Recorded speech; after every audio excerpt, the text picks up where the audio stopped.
Encounter হয়ে গেল।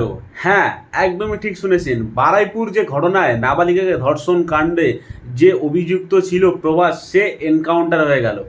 আমাদের মুখ্যমন্ত্রী শুভেন্দু অধিকারী যেটা বলেছিলেন, সকালে জমা নেব, বিকালে খরচা করে দেবো, আমরা সবাই জানি। আজকে আমরা সেটা প্রমাণ পেয়ে গেলাম যে আমাদের মুখ্যমন্ত্রী সে তার কথা রেখেছে। কারণ তিনি বলেছিলেন যে কোনো ভুল হবে না, কোনো রকমের সেখানে মানে চিন্তা ভাবনা করা যাবে না, যা হবে পুরো কড়া স্টেপ, কোনো রকমের ক্ষমা করা যাবে না। তো আমরা দেখলাম যে আজকেই কিন্তু সেই প্রবাসের এনকাউন্টার হয়ে গেছে।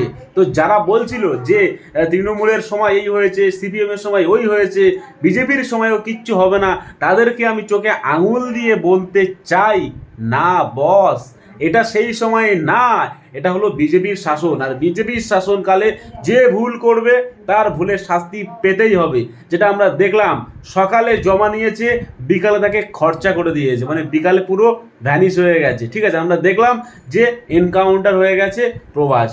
তো যাই হোক বন্ধুরা, তোমরা যারা এই নিউজটা পেয়েছো আর যারা পাওনি, ভিডিওটি শেয়ার করে তাদের কাছে এই নিউজটি সবার কাছে পৌঁছে দাও।